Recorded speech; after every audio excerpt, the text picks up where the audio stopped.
Elle est à l'affiche du film Eleonora Duse, dont elle incarne le rôle titre. L'actrice et réalisatrice Valeria Bruni Tedeschi est notre invitée. Et de penser qu'un film que j'ai pu faire moi, inspire ou aide un cinéaste que j'aime tellement, presque je ne suis pas sûre que c'est vrai. On la retrouve en tête-à-tête, juste après nos recommandations culturelles de la quinzaine. Théâtre. Ketchup Mayo, c'est le spectacle bien assaisonné de Sofia Bellavès. Très suivi sur les réseaux sociaux, l'humoriste évoque avec sa gouaille sympathique son quotidien et ses galères. Sur scène, elle aime échanger avec ses loulous et sisters du public et fait preuve d'un sens de la répartie très affûté. Elle joue tous les vendredis et samedis à 19h à la Comédie de Paris. Vous avez quel âge, mes loulous? Moi j'ai 17. Ah ouais, ok. Et toi? 14. Oui, toi tu fais jeune, ouais. Comment ça se fait que vous êtes là? C'est nos parents, ils sont derrière. Ah ouais, putain, vous cassez les couilles. Biographie non officielle, monographie, analyse plus ou moins fouillée de paroles de chansons, depuis des décennies, de nombreux livres sont parus au sujet de Mylène Farmer.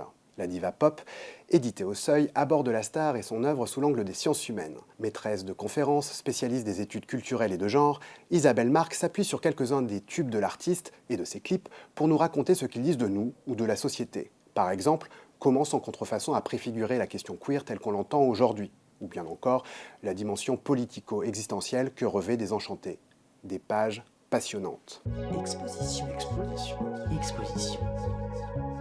À 30 ans, Tyler Mitchell est l'un des photographes les plus acclamés de sa génération. Avec ses clichés de Beyoncé, il est devenu en 2018 le premier photographe noir à signer la couverture du Vogue US. Ses portraits et scènes de vie où les couleurs et lumières sont magnifiées mettent en valeur les personnes noires longtemps mal représentées dans l'art. La Maison européenne de la photographie à Paris accueille la première exposition personnelle en France de cet artiste états-unien qui fait de la beauté un geste politique. À découvrir jusqu'au 25 janvier. Vous aimez l'humour caustique et l'ironie mordante? Ruez-vous sur I Love LA, une production HBO notamment visible chez nous sur MyCanal et Prime Video. Conçue par Rachel Sennott, qui incarne l'une des héroïnes principales, la série met en scène un groupe d'amis trentenaires, pas mal névrosés et aux vies chaotiques, contrastant avec le glamour de la Cité des Anges. Chaque épisode moque les travers et l'absurdité de notre époque, à commencer par les influenceurs et les Nepo Babies. Ça fait mouche et c'est irrésistible. Elle s'appelle Pauline Rambaud de Barallon, mais son nom de scène est PR2B. Son deuxième album, presque punk, est le parfait antidote à la grisaille et au coup de cafard du début d'année. Ce disque, presque conceptuel, nous parle du monde du travail et de notre rapport au corps. Sa voix à la douceur aiguisée, ses textes frondeurs ou mélancoliques font du bien. Et la chanson Bullshit Job, qu'elle chante en duo avec Philippe Catherine, est un vrai coup de cœur.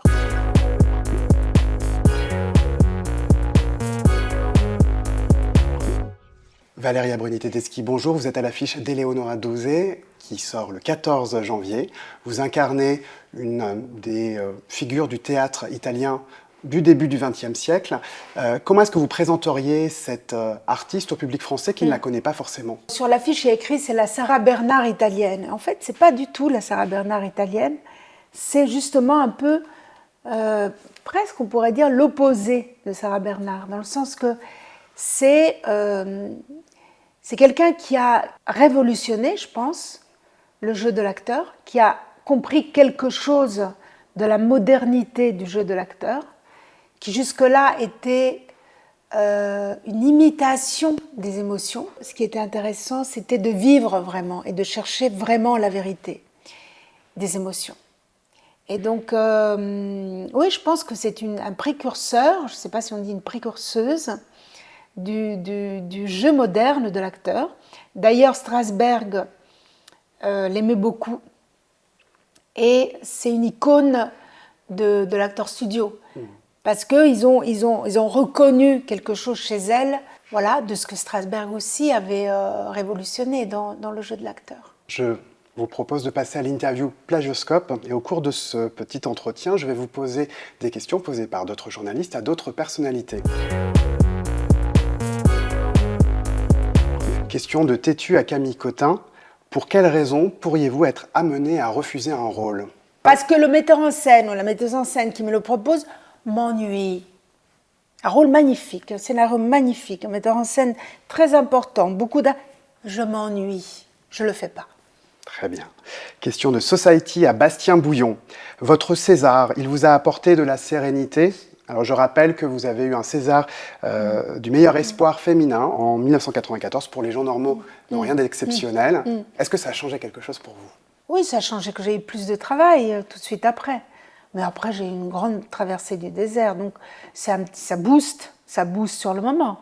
Ça donne des metteurs en scène qui te regardent.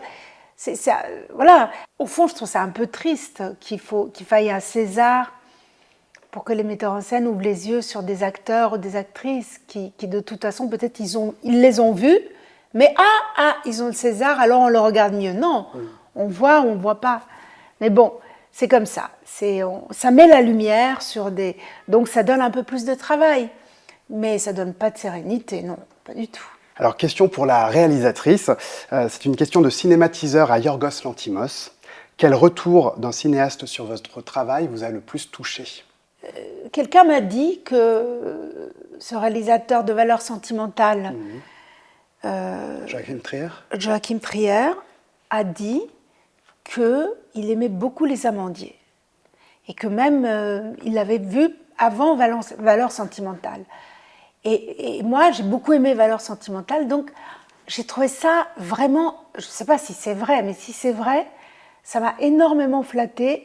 Et de penser qu'un film que j'ai pu faire moi, je veux dire, inspire ou aide un cinéaste que j'aime tellement, presque je ne suis pas sûre que c'est vrai. On va passer à l'interview horoscope.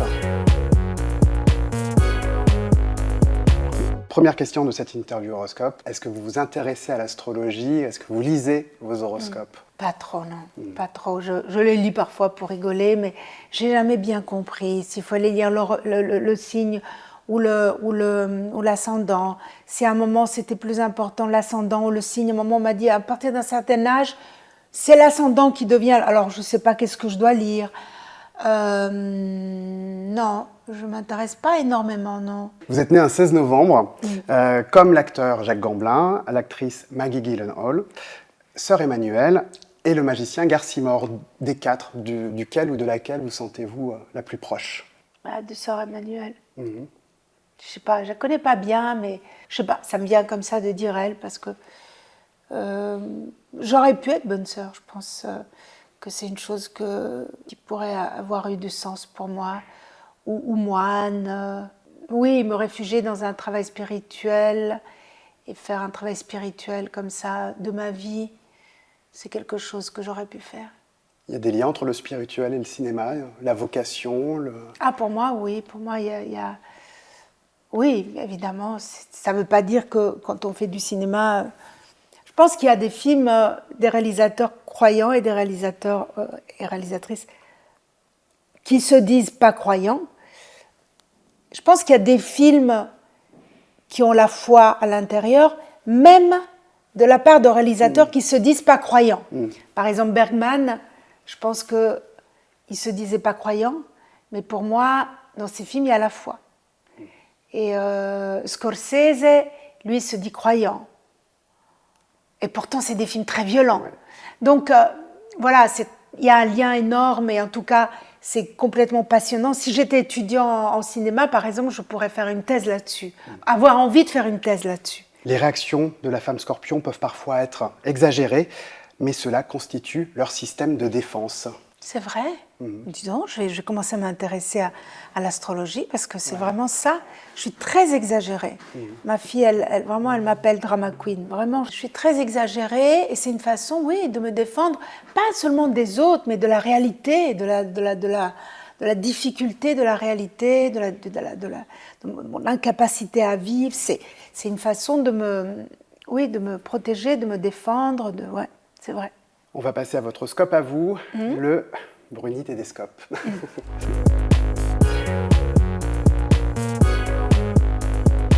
Est-ce que vous avez une série culte aussi Est-ce que vous êtes très série déjà? Je ne suis pas très série, et je suis absolument désolée de revenir sur la série de Valérie Agolino. C'est une réponse. Je suis désolée, parce que vraiment, ça m'arrive rarement de faire comme ça, d'insister. Mais comme elle a eu du mal à être vendue en France, très étonnamment, alors qu'en Italie, ça a été une série culte, C'est pour ça que j'étais étonnée. On n'a pas bien compris. Valéria, c'est vraiment une grande amie à moi. Et on attendait ce moment de la sortie. Là, ça vient de sortir. Mais on s'est demandé pourquoi ça avait eu tellement de mal à être accepté en France.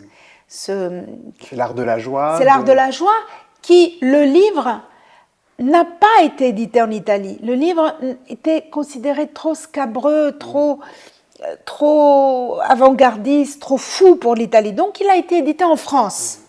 Et ça a été un best-seller. Et après, grâce à ça, il est venu en Italie.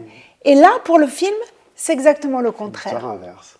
La prochaine question, ce n'est pas moi qui vais vous la poser, mais notre précédente invitée, Keiron. Je vais vous laisser en prendre connaissance.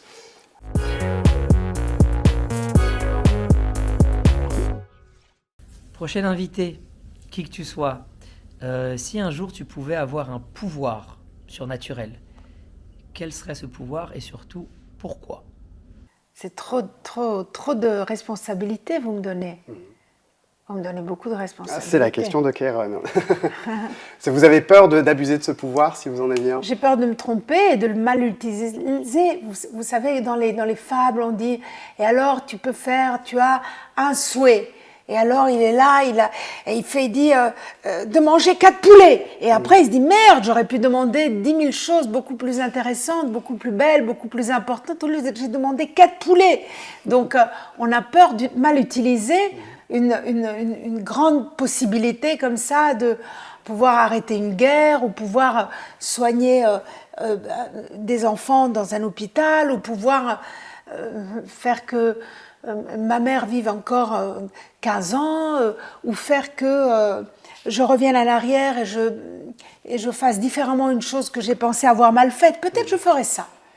Peut-être je corrigerai une ou 2 erreurs de ma vie. Alors je vous ferai poser une question au prochain invité ou à la prochaine invitée, dont je n'ai pas encore connaissance. Est-ce qu'il y a une qualité que vous pensez ne pas avoir et que vous voudriez avoir? Valeria Bruni Tedeschi, je rappelle que vous êtes à l'affiche d'Eleonora Duse, film de Pietro Marcello qui sera dans toutes les salles à partir du 14 janvier. Vous êtes également au casting de la série de Valeria Golino, L'art de la joie. Ça, c'est diffusé sur T18. Valeria Bruni Tedeschi, merci d'avoir passé ce temps avec nous. Merci.